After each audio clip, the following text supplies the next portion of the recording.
Wife தான் destination நினச்சி நீ திருமணம் லைஃப்குள்ள என்டர் ஆகணும். அதான்டா வைஃப் தான்டா ஸ்டாப்பு அப்படின்னு நீ முடிவு பண்ணனா அவன் வாழ்க்கையில நிம்மதி ஹாப்பினஸ் முடிஞ்சிருச்சு. இரவுக்காக மனைவியா இல்ல உறவுக்காக மனைவியான்னு நீ தான் தேர்ந்தெடுக்கணும். Wife is always equal to life. ஞாபகம் வச்சு நீ இந்த ஜேர்னியை ரொம்ப அருமையா அழகா கொண்டு போகணும் அப்படின்னா முதல்ல நான் ஒவ்வொரு மேரேஜ் பண்றவங்களுக்கு ஒரே ஒரு விஷயம் தான் சொல்றேன். தெய்வ செய்தி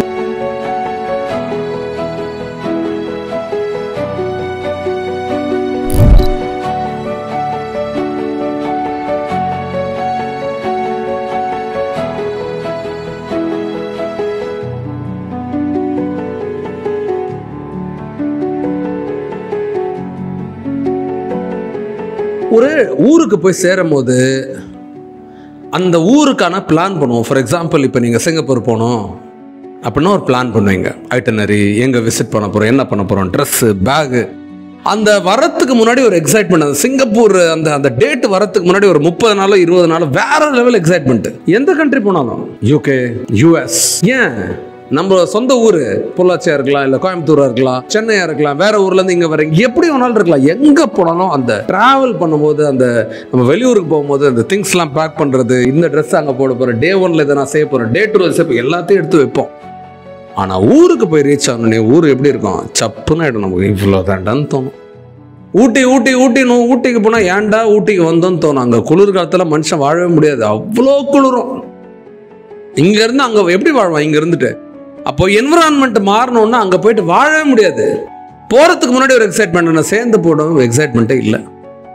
கல்யாணமும் அப்படிதான், மேரேஜும் அப்படிதான். போகிற வரைக்கும் அப்பா அப்படி இருக்கும், இப்படி இருக்கும், இந்த மாதிரி இருக்கும், அந்த மாதிரி இருக்கும் தோணும். சேர்ந்த பிறகு இவ்வளோதான் தோணும். வெறுத்துறாங்க நிறைய பேர் மேரேஜ் லைஃப்பில். நிறைய பேர் சீப்போன்னு ஆயிடுறாங்க. நிறைய பேர் என்னதான் இருக்குது இந்த மேரேஜ் லைஃப்பில், என்னென்ன இருக்குது உங்களால், என்ன கல்யாணம் ஆகலைண்ணா எனக்கு உங்களால் எக்ஸ்பிளைன் பண்ண முடியுமான்னு கேட்டால் எக்ஸ்பிளைனே பண்ண முடியாது. ஏன்னா ஒவ்வொருத்தருக்கும் ஒவ்வொரு மாதிரி மேரேஜ் லைஃப் இருக்கும். இரவுக்காக மனைவியா இல்லை உறவுக்காக மனைவியான்னு நீ தான் தேர்ந்தெடுக்கணும். இரவுக்காக மனைவி அப்படின்னா வாழ்க்கை சப்புன்னு போயிடும். உறவுக்காக மனைவி அப்படின்னா வாழ்க்கையில் ஏதோ சுவாரஸ்யம் இருக்கும். ஏன் அப்படின்னா இப்போ ஊரு போய் சேர்ந்துட்டேன்னு நீ நினைக்கிறதால முடிஞ்சிருச்சு, அங்கே போர் அடிக்க ஆரம்பிச்சிருச்சு. நான் சிங்கப்பூர் போனோம், சிங்கப்பூர் போயிட்டோன்னா அவ்வளோதான், ஐயோ சீப்போன்னு ஆயிட்டானா. சிங்கப்பூர் போகிற அந்த டிராவல் இருக்குல்ல, எக்ஸைட்மெண்ட்டாக இருக்கும். ஏன்னா சுவாரஸ்யம் இருக்கும். ஒரு விஷயம் உனக்கு கிடைச்சிருச்சுன்னா, முழுசாக கிடைச்சிருச்சுன்னா அது உனக்கு சலிப்பு தட்டுரும். ஆனால் இதை விட பெருசு உறவுல ஒன்று இருக்குன்னு ஐடென்டிஃபிகேஷன். அந்த ஜேர்னி உன்னோட லைஃப் பார்ட்னரோட நீ எவ்வளோக்கு எவ்வளோ லாங்காக பண்ணுறியோ அவ்வளோக்கு எவ்வளோ சுவாரஸ்யம் இருக்கும். வைஃப் தான் டெஸ்டினேஷன் நினச்சி நீ திருமணம் லைஃப்குள்ள என்டர் ஆகணும். அதான்டா வைஃப் தான்டா ஸ்டாப்பு அப்படின்னு நீ முடிவு பண்ணனா அவன் வாழ்க்கையில நிம்மதி ஹாப்பினஸ் முடிஞ்சிருச்சு. உன் நிம்மதி ஸ்டாப் ஆயிடுறதோட. அப்ப வைஃப்ன்றது ஒரு journey. Wife is always equal to life. ஞாபகம் வச்சுக்கோ. ஒவ்வொரு ஜென்னுக்கும் சொல்றேன், வைஃப்ன்றது ஒரு பெரிய ஒரு ஜேர்னி. நீ என்ன பண்ற, டக்குன்னு லைஃபை இவ்வளவுதான் நினைச்சிட, அப்படிலாம் இல்லை. உறவு, identification, understanding, travelling, decision making, journey, excitement இருக்கு. எடுத்தவொடனே ஒன்லி எக்ஸைட்மெண்ட் ஒன்லி நான் பிசிக்கல் மட்டும்தான்டா என் மிஸ்ஸஸ் அப்படின்னா it is not a life. அதை தாண்டி understanding is the more biggest life.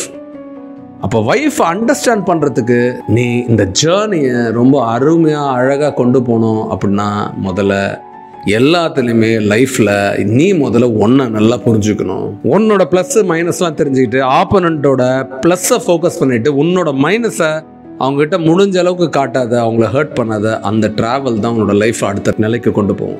நான் ஒவ்வொரு மேரேஜ் பண்ணுறவங்களுக்கு ஒரே ஒரு விஷயம் தான் சொல்கிறேன். தெய்வ செய்து ஜேர்னியாக நினைங்க, லைஃப்பை டெஸ்டினேஷனாக நினைக்காதீங்க. அது ஹஸ்பண்டாக இருக்கட்டும், ஒய்ஃபாக இருக்கட்டும், அவரு கூட நான் ஜேர்னி பண்ணியிருக்கேன். உனக்கு ஒரு தனி லைஃப் இருக்குது, அவங்களுக்கு ஒரு தனி லைஃப் இருக்குது.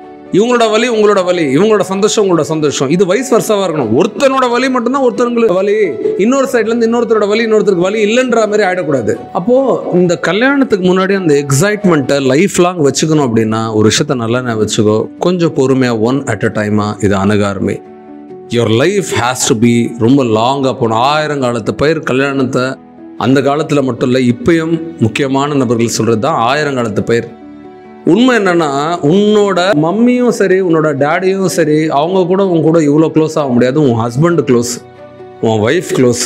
அப்போ இந்த உலகத்திலே உன்னை உடலால் இணைஞ்சு உள்ளத்தால் புரிஞ்சுக்கிறவங்க தான். அப்படிதான் சயின்ஸ் அப்படிதான் வச்சிருக்கு, அப்படிதான் உறவு. சும்மா உடம்பு சேராதெல்லாம் யாரும் புரிஞ்சுக்க முடியாது. உடல் சேர்ந்தால் மட்டும்தான் ஒருத்தரோட உணர்வை ஒருத்தர் புரிஞ்சுக்க முடியும். எப்படி இந்த உடம்பு பின்னப்படுதோ சேருதோ, எப்படி இது ஒரு உடம்பு இது ஒரு உடம்புன்னு வச்சுக்கோங்களேன், இது ரெண்டு சேருதுன்னா இது என்ன ஆகுது, இது ஒரு சக்தியை பெறுது. அப்போது ஒரு கணவன் மனைவி பல பேரோட ஆசீர்வாதத்தோட ஒன்று சேர்றாங்க. இறை ஆசீர்வாதத்தோட, பெரியவங்க ஆசீர்வாதத்தோட, சின்னவங்களோட சந்தோஷம். நிறைய பேர் சாப்பிடுவாங்க அந்த கல்யாணத்தில், எல்லாரும் மனசார ஹாப்பியாக இருப்பாங்க.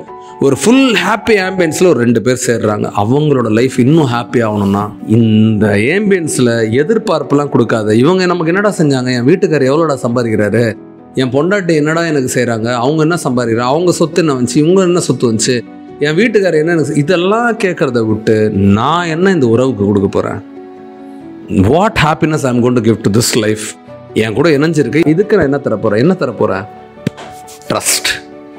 நான் என் சைட்லேருந்து இது ஒரு உறவு, இது ஒரு உறவு, என்ன தரப்போற, நீ ஒரு நம்பிக்கை தரப்போற, நான் உனக்காக நீ எனக்காக, நாம 2 பேரும் இந்த உறவுக்காக, இந்த உலகத்துக்காக. இந்த உலகம் நம்ம 2 பேரும் எப்படி சேர்ந்துருக்கோமோ அதே மாதிரி எல்லாரும் ஒற்றுமையா வாழணும், நிம்மதி பிறக்கணும் அப்படின்றத மனசார நினைச்சு உங்களுக்குள்ள விஷ் பண்ணுங்க. என் திருமண வாழ்க்கை நல்லா போகணும், அமைதியாக இருக்கணும், அன்பா இருக்கணும்.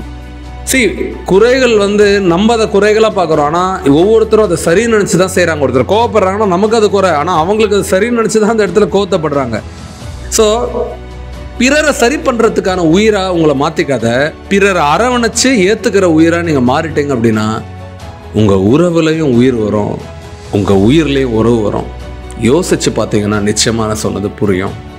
தேங்க்யூ.